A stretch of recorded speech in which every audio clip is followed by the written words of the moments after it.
Welcome to the Resiliently Rising podcast. I am your host, Carrie Holiday, and today we have an incredible guest that I have had the privilege of getting to know over the years in this space. She is a trauma psychotherapist and betrayal navigation coach, specialized in helping women restore trust with themselves and others after intimate betrayal. As the founder of the Rebirth Method coaching program and owner of the Aspen Springs Therapy Clinic, she guides individuals and couples through the journey of healing after betrayal. With expertise in modalities such as EMDR, parts work, and intensive therapy, she empowers her clients to reclaim their sense of self worth and cultivate thriving relationships. She resides in southern Arizona with her husband, 5 children, and 3 dogs. I am honored to welcome to the podcast today, KayLee Dunn. Thank you, Thank KayLee, for being here. I am so excited. You were when I started the brainstorming of this podcast, and I was like, okay, who are all like the guests that I would like to have on someday?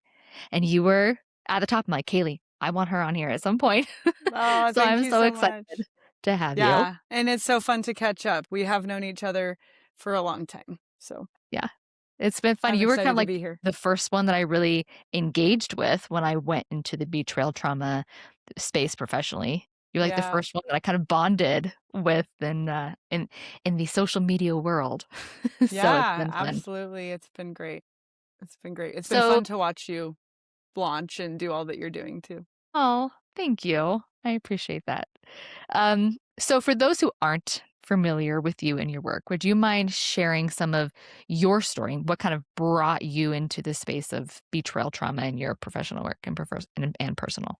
Yeah. Yep. Oh, in 2007, January of 2007, the love of my life disclosed to me pornography addiction, and I immediately experienced all of the criteria of betrayal trauma, and with that disclosure, that was just totally earth shattering for me to experience as a 18-year-old. I was very young, 18, something like that. I was young, and I was in college, and so I started looking for answers, and I started reading and researching. So this is 2007. Dr. Barbara Steffen's book is not out yet. There's not a lot available. There's one Yeah. or two books on the shelf that talk about addiction or pornography use, but that's it. Maybe like a little index at the end of a book.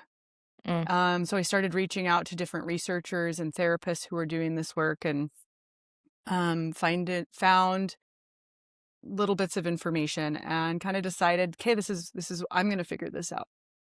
Little did I know there were incredible researchers and others doing lots of work, and that would start coming out soon. And so then I was just really lucky to be in the right place at the right time to rub shoulders with some of the big names in the field and get some personal support for my fiance at the time, now husband, and myself early on, and just work with and get to know some brilliant minds that shaped the way that I came to understand betrayal trauma and understand that term.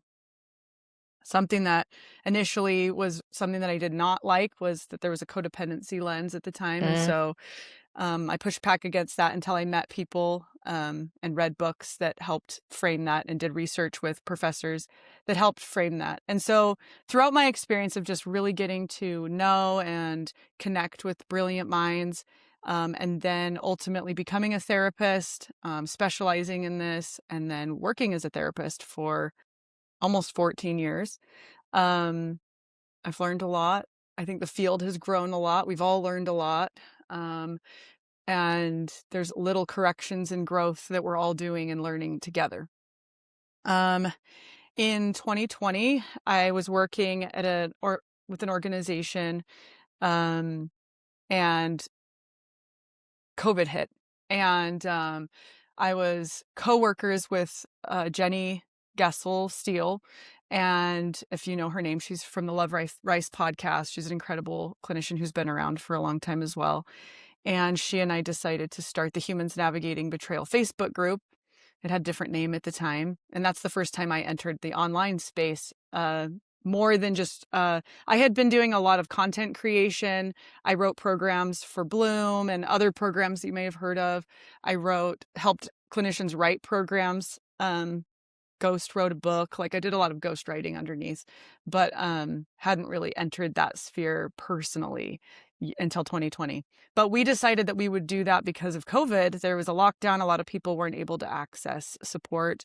I did big trainings for therapists on how to do online therapy because I had been doing that for a while. But we created that Facebook group as an awake space, so a space for betrayed people, human beings, to wake up to betrayal and stay awake to betrayal, because it's so difficult to do in isolation. Mm-hmm. And that group is now heartbreakingly, but also gladly to have connection, 15,000 members strong. And in that space, we have a multitude of coaches who are all specialized in betrayal, and we don't do coaching, but it is a space for people to connect and to find resources and to launch into their healing. And so that is something that I feel really passionate about, is creating spaces where people can connect. And then I do a lot of theory and a lot of research and reading, and built a coaching program around betrayal navigation, and I've just done a lot of that sort of fun stuff along the way. So, yeah, that's me. I'm not really on social media as much anymore, as I Your hands mentioned are full. earlier. Yeah, as I mentioned earlier, um, because of my family's needs, we have chosen to homeschool our 5 kids, and so that is a full-time job, and so, I've had to slow down in a lot of areas to put focus on my family, but, I still do a lot of consulting. I'm working with a couple therapists and help build programs and write stuff for people, so all in the betrayal world because 'cause I've just been here for a long time and have experienced it. My husband and I are happily married, and we navigate hardships in our marriage as all marriages Right. do. But related to betrayal, those parts of our lives are healed and moving forward. So, yeah, That's awesome. Man, thank you. I didn't realize just how much in the forefront you were in the betrayal trauma Quietly, pretty birth. quietly. Yeah. Yeah. Well, I appreciate that what you did, and I'm amazed, like, as you share your story, the in the beginning that you were proactive about, "Okay, I wanna understand this. I wanna figure out what's going on. I wanna get the help and the resources." I mean, I curled up in a clamshell and internalized and just slowly rotted from the inside out, and so I'm Well, like, don't you worry. "Wow." It wasn't I just gave you the clean 5-minute version because 'cause I'm Right, trying to go but you're quick. the It was I'm messy. It was very oh, messy. and there's no story that's not. Yeah, yeah. I do There think is no not messy Yeah, in I think for betrayal. me, and I talk about this a lot in my coaching program. We probably won't hit on it a lot today, but there's just a lot of ways that we survive, right? Betrayal Yeah. is a massive Mhm. wound. We're going to talk about those wounds today. And there's a lot of ways that our nervous system chooses to survive. And none of those are better or worse or morally, better or worse than others. A lot of times we'll paint them, if you're a fight mode person, which I actually am, and you get angry and all of those sorts of things, it's common for that to be seen as like, oh, that's really bad. Right. One way I coped, in addition to the other not so pretty ways, was, looking for information. But that Yeah. was a Well, coping the mechanism. intellectualizing part, like, I love Absolutely. it in the I love IFS and Hmm. that language of every part, everything that we do, every behavior, belief that we acquire is at its core trying to help.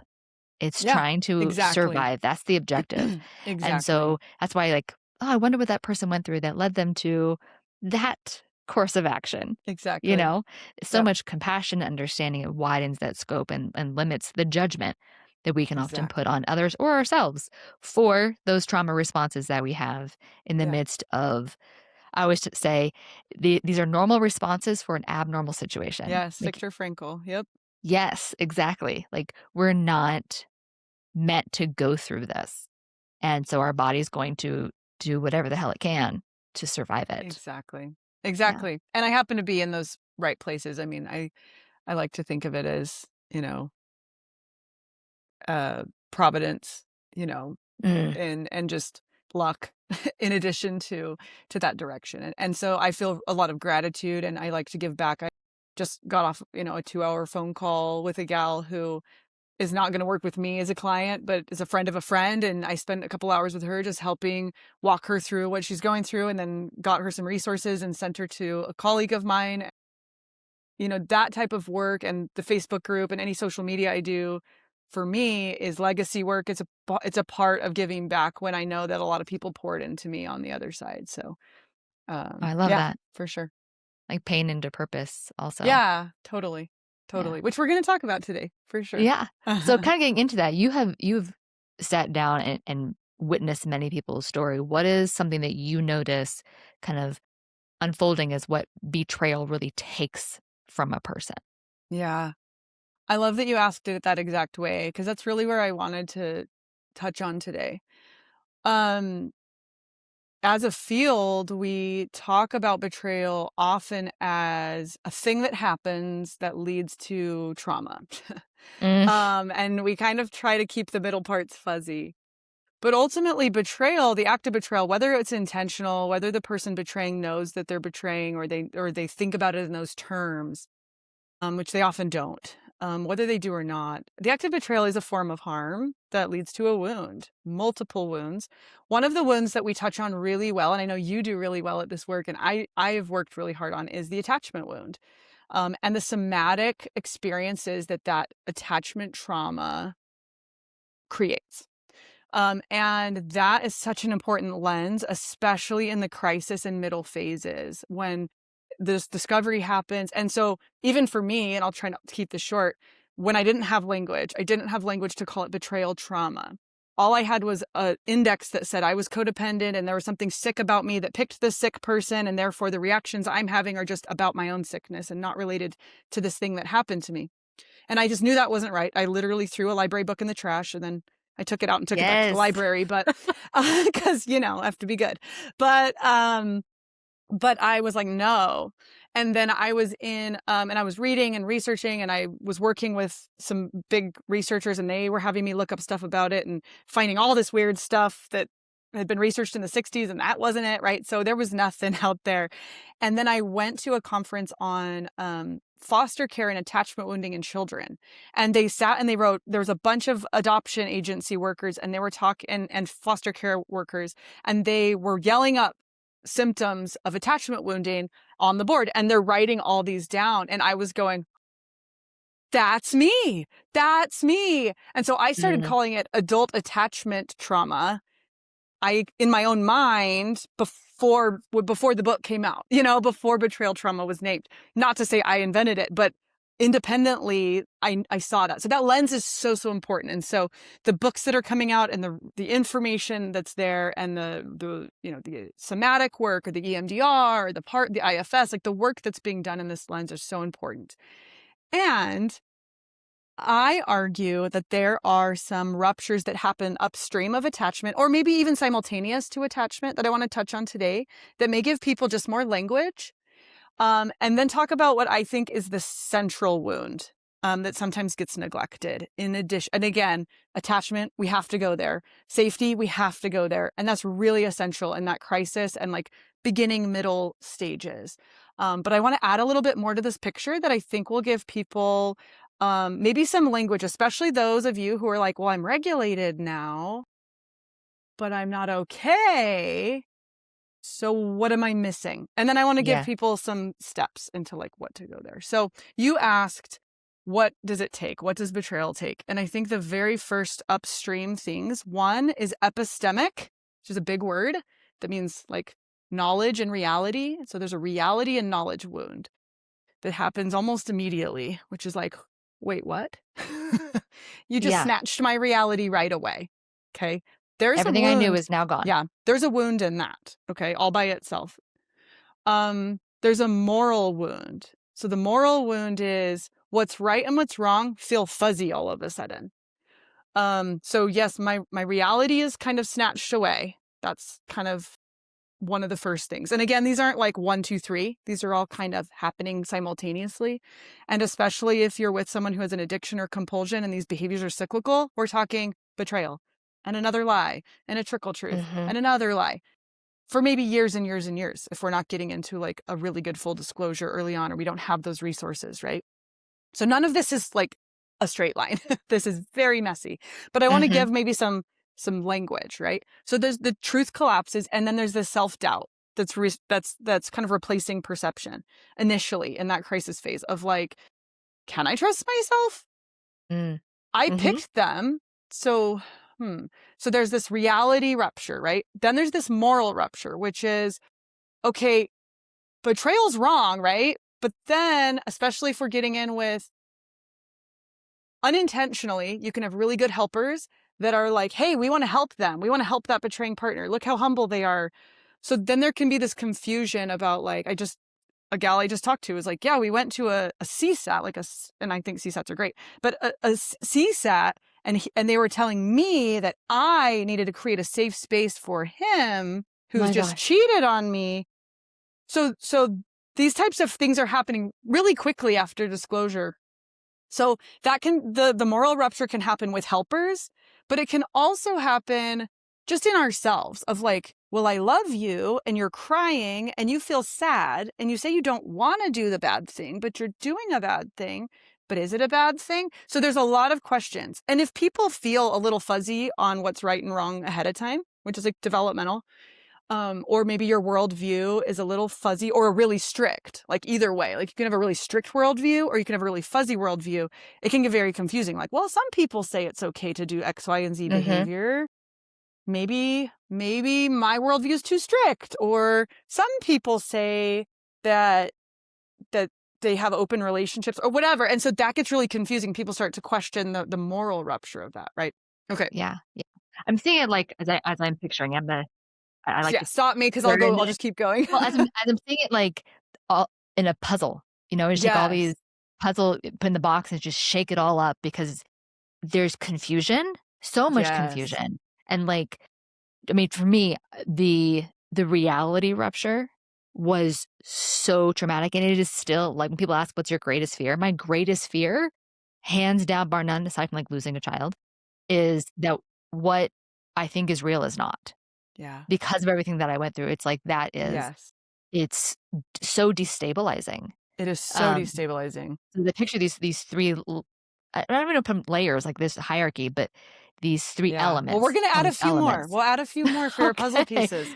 Because Here I we hope go. what people hear is not, "Oh my gosh, this is so overwhelming," but like, Mm, "Oh, there are names for what's happening here." yeah. And Context. when I can see them and I know that these are predictable in betrayal and okay, then there's also ways to work with them, right? Yeah. Some Yeah. of it's Well, time. context, one of those We'll big talk things more our about. nervous system needs. Like, Exactly, that's why I exactly. love that you're putting language, and I think that the education is so It helpful. is so important. Yes, 'cause then And it's like, "I'm not crazy." oftentimes with the reality rupture, education is the best thing that we're giving people right away, right? So even though these haven't been named clearly in the field, they've been often supported or treated or helped, right? Um, and a third major, and probably one that lasts a really long for a lot of people, is agency rupture. And what I mean by Mm, that is, as soon as the betrayal hits, your choices become limited. So what I mean by that is you're often faced immediately with, should I stay or should I go? And everybody in your world is kind of asking you that if you're opening up mhm. to people. Your partner's asking you like, should I stay or should I go? And it feels like, I'm not saying that the agency is actually 100% ruptured, but sometimes it genuinely is. But there absolutely are limitations in the choices that you now have, Agreed. especially when you become all the way awake to the betrayal, right? So sometimes we can close our eyes to it, to adapt, to survive, and then it can feel like we have more choices in that space. Yeah. But But it is when such a that go choice, ahead, or, like, the state, should I stay or should I go? Like, it's oversimplified, it's like, very there's so much oversimplified, judgment. right? And Yeah. It's it's 'cause not it's so actually boiled convoluted. down to those 2 points, right? It's not actually, Well, and that's a right. part of the work we do.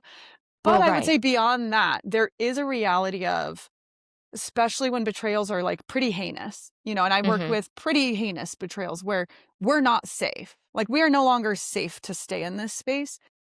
Your choices are now limited. Your agency is literally limited to, "Okay, now I'm going to be having limited time with my children. That's taken away from me. I have limited financial resources. That's taken away from me.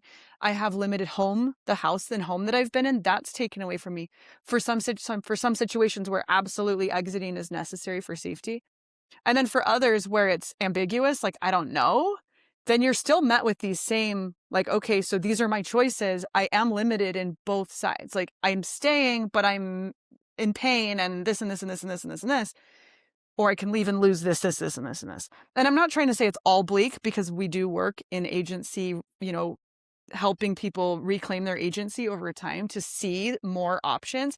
But there also is a reality there that we as therapists and as community members should not minimize that. And people who are in marginalized communities, whether that's based on income or based on other forms of marginalization, that agency rupture is even bigger.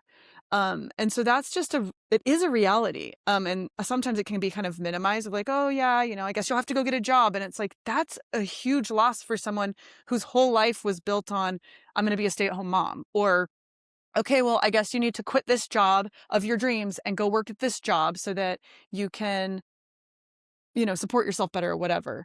So this is where, Or like, I different think things like that. society tends to oversimplify, and this idea of like, oh, well, it is a black or white, you got to do this, where you don't really know how you're going to handle it until you're in it, because there it's the depth of impact that every option it's so vast, and it's going to be So unique to the vast. person. And so, yeah, it's And an their children or oversimplification that their society gives. stage of Mhm. life when they're discovering or right. Exactly. Exactly. Yep. Where it's not easy at all. And so there really is like, but the sense of control. I think of control and choice kind of almost synonymously, because there's a sense of, if I have a choice, then I can control to a degree the outcome of this Yeah. aspect or this aspect. Yeah.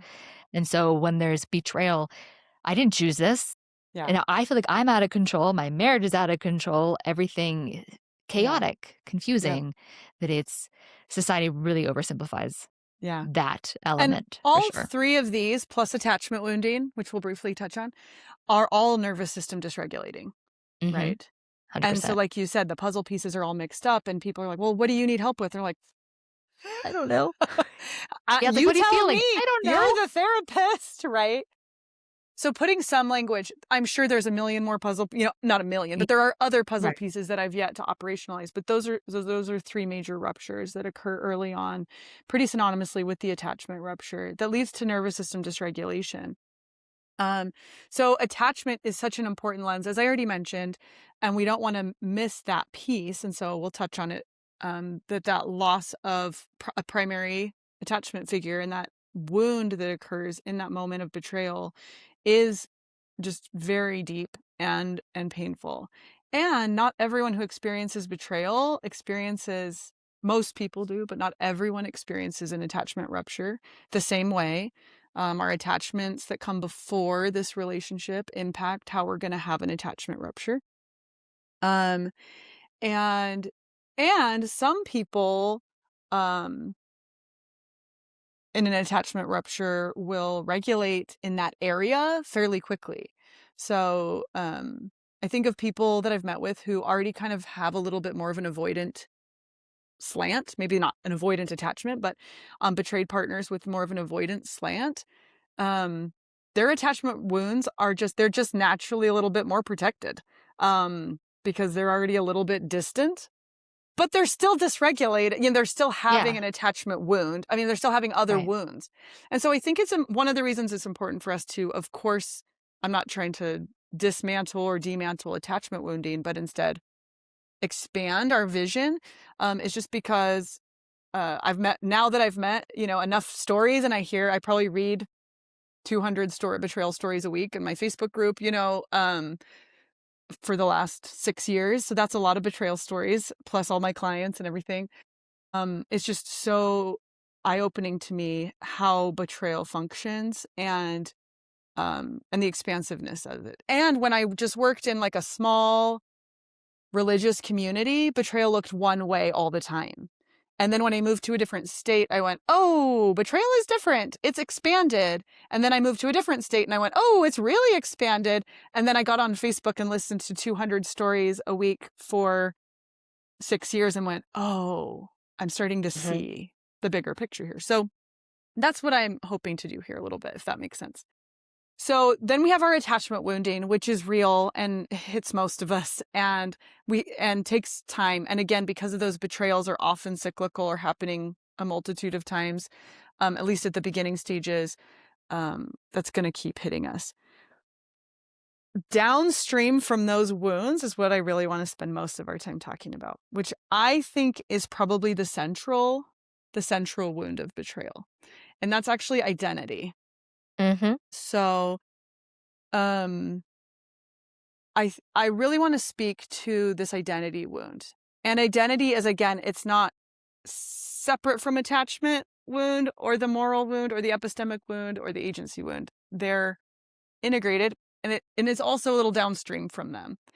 And I think what this identity wound explains is why many betrayed partners can do the regulation work with it, which is essential. The somatic work is essential. The parts work is essential. And parts work, actually, we can talk a little about how parts work helps with identity healing, which I'm sure you've seen. But often we can say, well, I'm regulated much of the time. I've been doing this for a couple of years, I can see my nervous system when it gets because we all still get triggers, right? I'm 19, 20, almost 20 years out from betrayal, and we get our triggers, right? That. Every woman I talk to who's down the line is like, oh yeah, triggers happen, but Absolutely. I see it and I'm like, hello, nervous system, I see you, and this is what I'm going to do, and I move on, right? And yet, for many, there's still a feeling of like something's a little lost here. Like maybe I still feel lost, or I'm just not quite sure. And a lot of women who are this far down the line, like yourself, like I could name 10 other friends of mine that have done this work, will say, they feel whole. They because they often are in the legacy phase like you are. But this identity piece often gets missed. So what happens with betrayal immediately, and again, all of these puzzle pieces are getting shaken up all at the same time. What happens pretty immediately is, who the heck are you? My partner, right? So that's our attachment wounding, is who the heck are you? But also, who the heck am I? Yeah. Not everyone questions themselves by way of like, most of us do say kind of like, why did I pick you? Like there is that little question. Like, what's wrong with me? And the old codependency model did not help, by the way. Not at all. But there is that feeling of like, why did I pick you?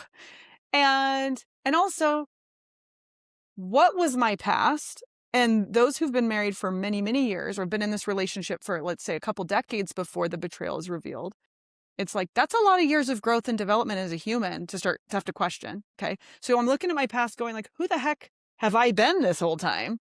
And who are we?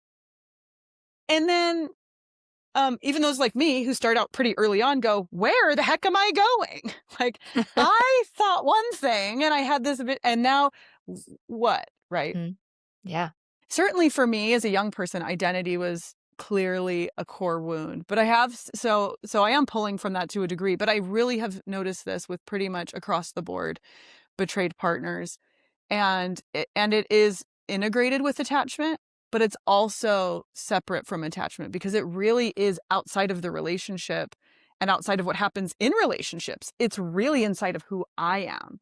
It's the relationship with yourself. With self, exactly. It is who I am, and who was I, and how do I understand that now, and where am I going? And there's a loss of self-trust, there's role confusion, and there's the narrative collapse, which is that story arc, right?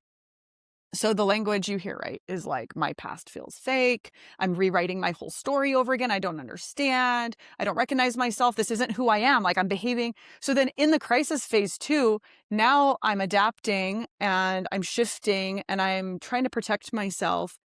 And I'm protecting myself in ways I do not recognize, or sometimes in ways I do recognize that I don't want to be. Like maybe, well, yeah, this is how I was as a teenager when I was reacting to my dad, but I've worked so hard to not be this person. So am I this person? And right. So we have all these different layers coming in around identity that I think really everything trickles into that pond of like, who am I and who am I going to be and where am I going to go?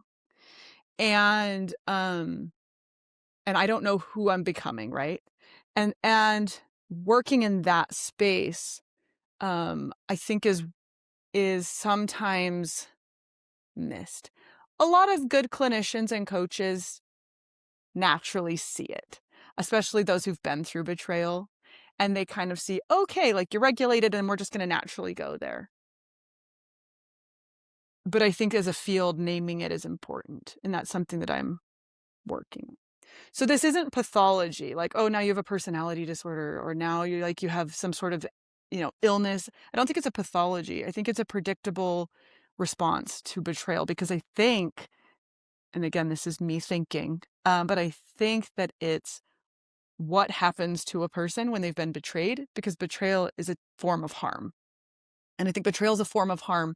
And when we experience that form of harm, this is a natural consequence. And then we have the unfortunate opportunity of deciding that. And when we have the right support people around us, and we create a community around us, and we can talk more about how to decide that. But when we're like, okay, I'm no longer in crisis, I'm not melting down 24/7, I'm not on the bathroom floor or in the closet sobbing my eyes out all the time, maybe every once in a while, or on my period or whatever, but not all the time. That's when a lot of women kind of get dropped from treatment. Maybe they themselves are like, I'm good. Like, I just had my disclosure and I'm overwhelmed and that was a lot. And now I feel calm. So I'm just going to call it a day. Mm, And then I think also sometimes well-meaning helpers are like, hey, you got your disclosure, or you divorced him, and you're calm, you're not melting down, and maybe you have a new job, have a good life. And then they come to me or in a Facebook group or wherever and are going like, I mean, it's not the ugly anymore. right. And it's been a year or a couple years, but like, gosh, I just feel, I don't know, like, is that always going to be like this? Am I always going to feel lost like this? And that's that identity work. Okay, before I jump into like what to do with that, what are your That was my next thoughts? question. Yeah. Well, I'm just What are hearing your like thoughts and I think it's experience? connection. I mean, like connection to yourself. That's ultimately what I'm Exactly. hearing is it's bringing you Absolutely. back into not just what happened, but reconnecting to who you are Absolutely. through what happened. Yeah. And I love how you said that, like, okay, making sense of your past, figuring out, putting those pieces together in your present, but then now looking forward, now where am I Yeah. going? Yeah, And and I that's think historically, like, especially if you are in crisis right after betrayal, and you're like, "Oh my gosh, I just need a therapist, and I don't know where to go," and so I just yeah, look up Bob Smith, the therapist in my neighborhood, and I go to Bob Smith, the therapist in my neighborhood, and Bob Smith is like, "You don't know who you are. Let's work on your identity." Like, that would be really traumatizing, yeah, right? Because the trauma work is essential. The mhm, stabilization and the safety work is essential. We can't be like, "Okay, we have to, like, get into this like existential deep meaning work right off the bat yeah, because that's what I, Bob Smith, the therapist, enjoy doing." No, right? yeah, The yeah, pacing of that is really important. And so, um, and so we have to be careful about that and make sure that we are totally, working with crisis. We are working with the nervous system every step of the way. We are exactly. creating safe spaces for the nervous system to be. And this identity stuff can dysregulate. So, Yeah, it is yeah, all it's kind of part of ongoing. this process. Exactly. And so, Yeah, but yes, once we get to this stage where it's kind of like, well, I'm okay, but I'm not okay, but I don't mhm, know what's next. Usually this is what's next. yeah. So tell me more about what's next. How Yeah. do we help somebody? How does somebody Yeah. going through this being like, "Oh my gosh, that's me." Like, what do Yeah. they need to know in their process? Yeah. So absolutely, again, once we have safety established, we have some boundaries, but again, without identity, that's a hard work to do. So you're kind of pendulating because you might be like, Mhm. oh, I want some boundaries, but I don't even know what boundaries to do because I don't know who I am and I don't know what I want, right? So some of Mhm. that work is going to be happening back and forth. Right. It's not linear. But we have physical safety. We have, we've established some major things that are creating safety.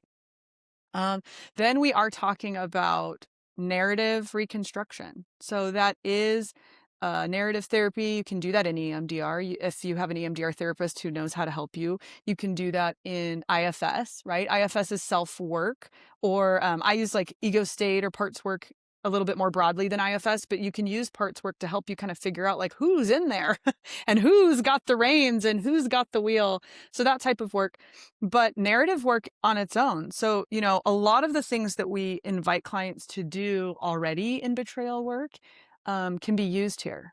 Journaling. So now Mhm. rather than vent journaling, which is really important in the crisis phase where I'm just bleh, all this That stuff. yeah. Now I'm going, what's my story? And so like in my coaching program, I teach like how to write a story and how to understand the past in a story narrative. Because when I can tell a story, my nervous system can make sense of that. And you Mhm. mentioned Viktor Frankl earlier. I just reread his book. It's like right here on my floor. But right, finding meaning in this story, not that the meaning is all the way found, right? Not that I'm in legacy and I'm in post-traumatic growth all the way yet, but that I kind of can look a little bit forward, not all the way into the future, but even 6 months into the future or blurry future. And I can Mhm. start to make meaning out of this.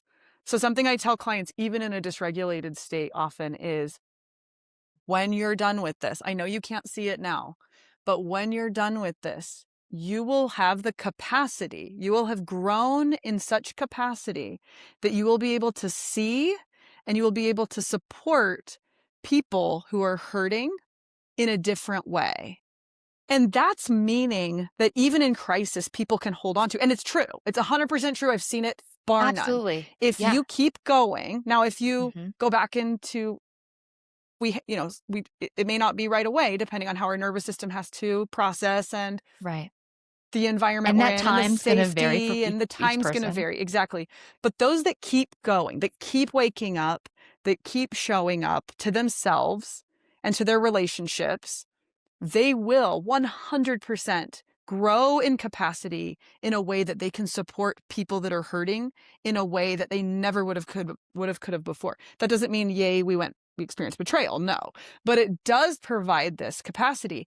And that's meaning that we can make out of it. And if we have children or nieces or cousins or little people in our world, that can be really powerful for us to hold on to, right? So just simple ways that can be real for you. So when I work with clients, I'm talking to Sally and I'm saying, like, who's in your world? And we're picturing her daughter who's 7. And we're like, God forbid she's betrayed, but she's not going to do it alone like you did, will she? She will never be alone in this. And right. And we're finding meaning in the future without it being like, who will I be married to in 7 years? I don't know.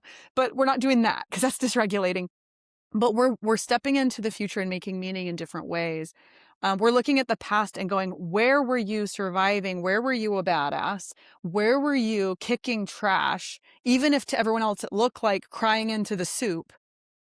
Let's see that, right? Kind of how you described earlier with IFS. So we're rewriting the narrative in a way that helps us reclaim identity. We're looking even into childhood and going like, who were you?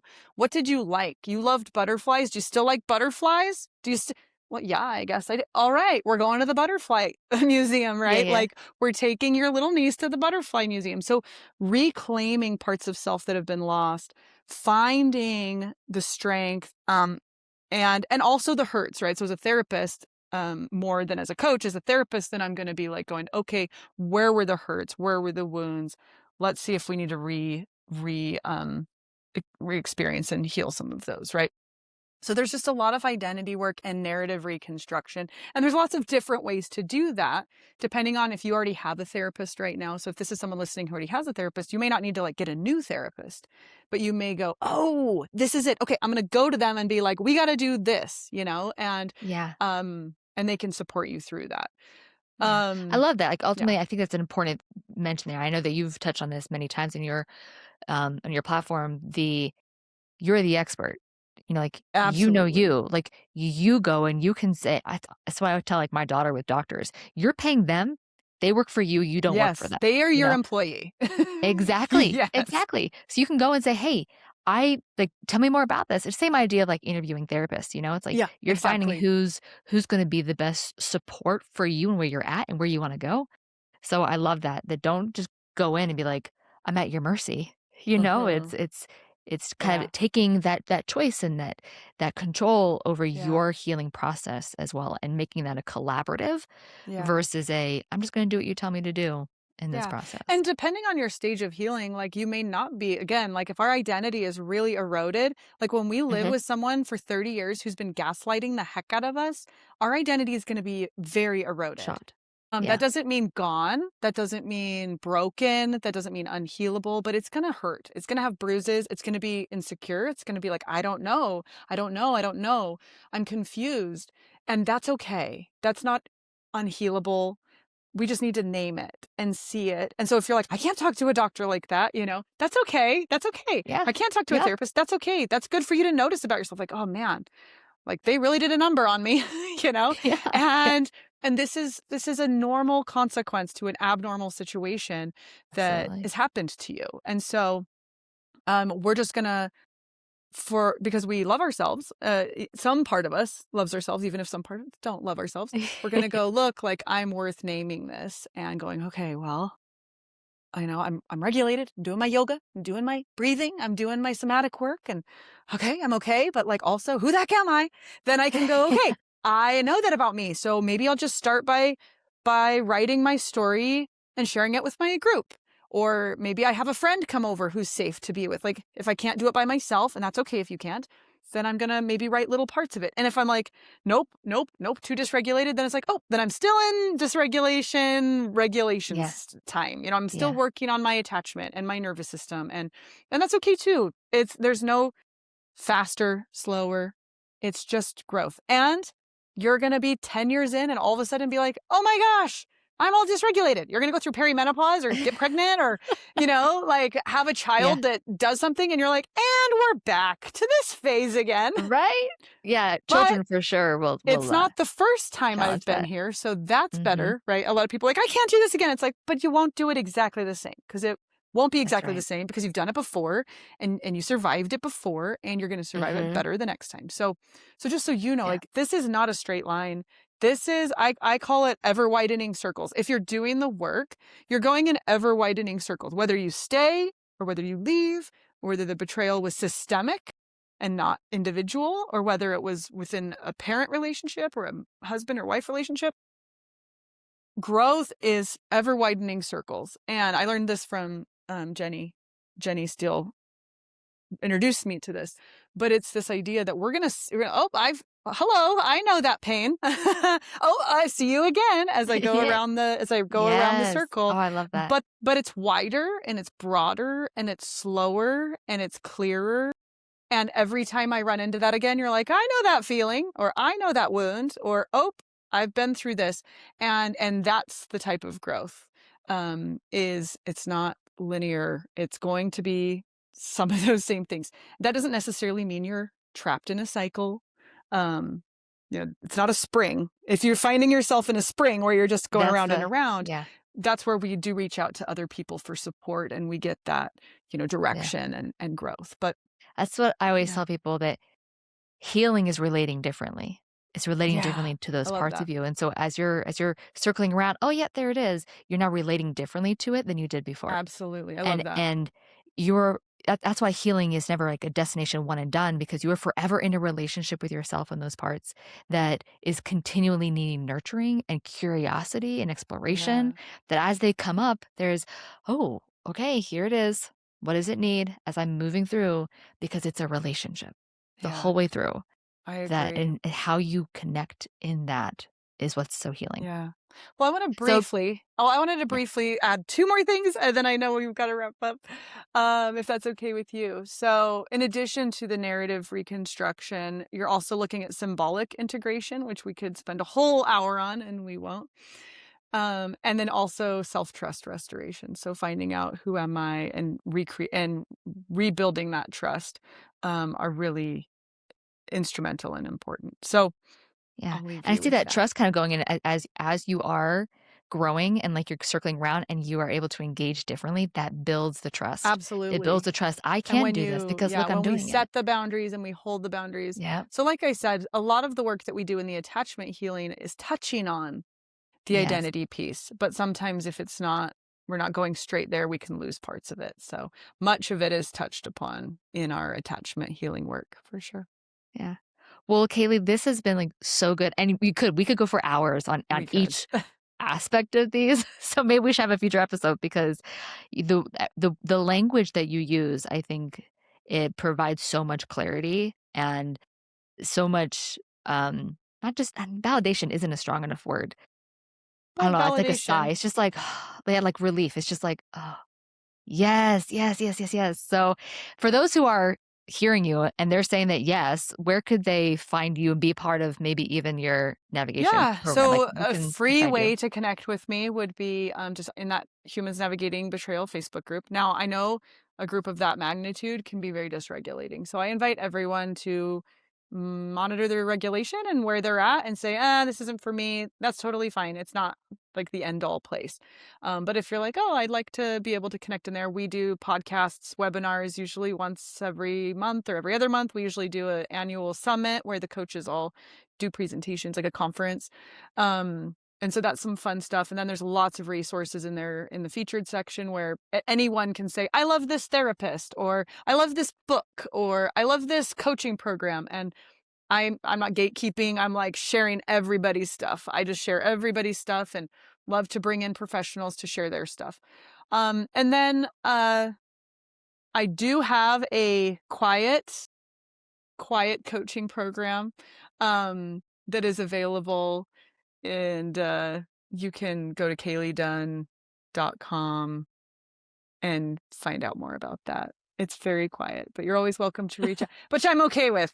I'm not a Yeah. marketer. It's just, Well, um, we'll put all those links in the but notes. So you're those who wanna join the welcome group, to check find it you, out and they'll reach find you. out to me and send me an email and we can connect and see if you'd be a good fit for it. And yeah, Well, thank you so much, Katie, for being here. I appreciate just how much you add to the space. That way those that are going through this don't have to feel alone and like there isn't support. thank you. So, Thank you for for all letting those me listening, come here. yes, thank you. Thanks for being with us today. And until next time, take a deep breath, be gentle with yourself, and keep rising.